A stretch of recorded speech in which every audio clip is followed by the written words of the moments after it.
Hello world! Today I'm going to show you how to quickly and efficiently set up a mechanical derailleur, so one that uses a cable. Now, there are some simple steps to this and it can be very easy, but I just say go in this nice sequential order and you can't go too far wrong.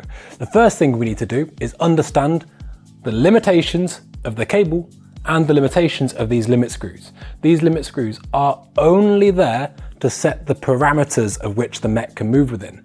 So they can adjust the extremes, so how far the mech can go over towards the wheel or how far it can come out. When it comes to moving the chain between the gears, they play no role though, and that all comes down to cable tension.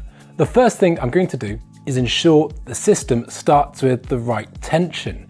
So what I want you to do is dial in your barrel adjuster on your shifter, which is the way we tune the gears, all the way until it bottoms out, and then turn it back 2 full rotations. This means we have some adjustment to use either way.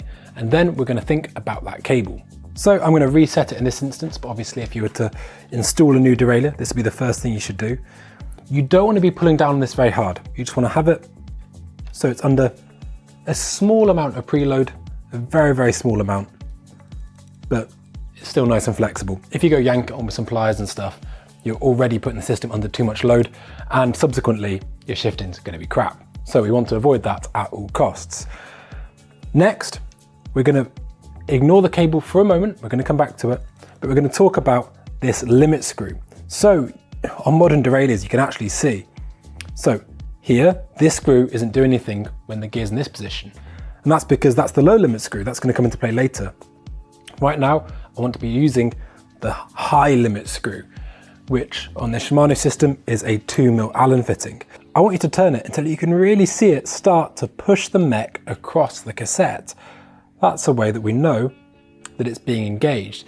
If it isn't engaged, then it can still work, but it's going to give you less security and could potentially lead to a derailment further down the line.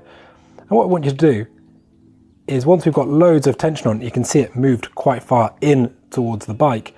We're going to dial it out until the center of the jockey wheel is aligned with the center of this smallest cog. That is the high limit screw set. And next we're going to start tuning the gears via the cable tension.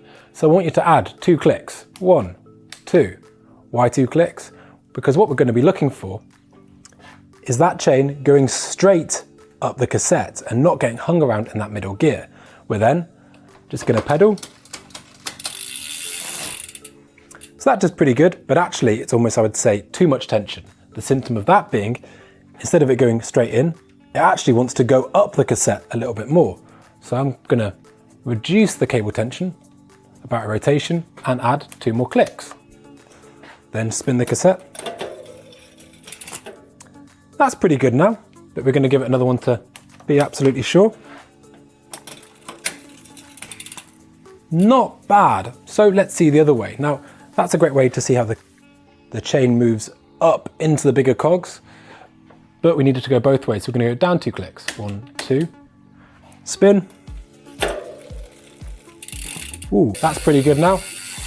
We need to double check that it hasn't compromised the upshift. So up 2. Maybe it has, so I'm going to add 1/4 of a bit of tension.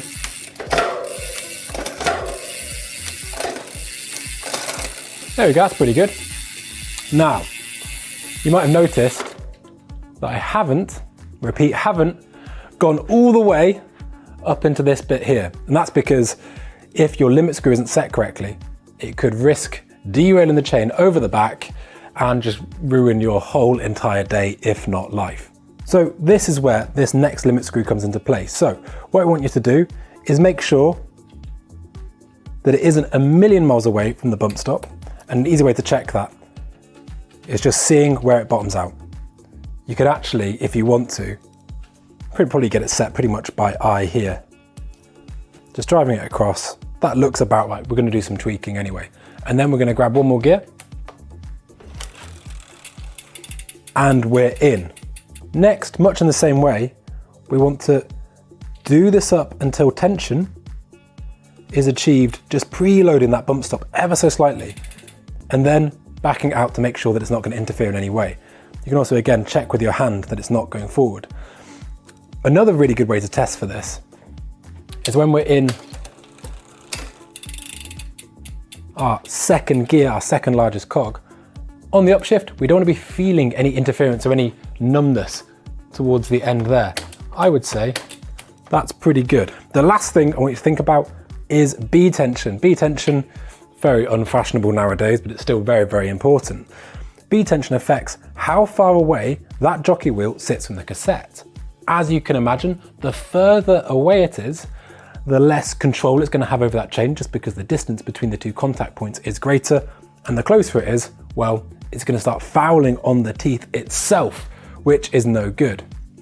I would say a really easy way to set B tension is to look at it in the second gear and make sure those teeth of the jockey wheel are going to clear the largest gear as we move up. Let's have a look.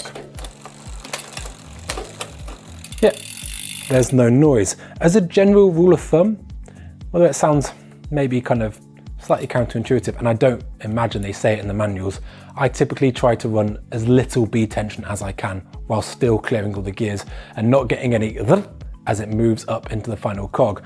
Because what can happen is that jockey wheel actually fouls on that larger plate, which is just no good. A symptom of having too much B tension will be a sloppier shift also in the smaller cogs, because quite simply, it's just further away. But that's it. That's kind of how to set up a rear derailleur very, very easily, very, very quickly. And I hope that you go and able to replicate this process on your own bike. Thank you very much for watching, and we'll catch you later.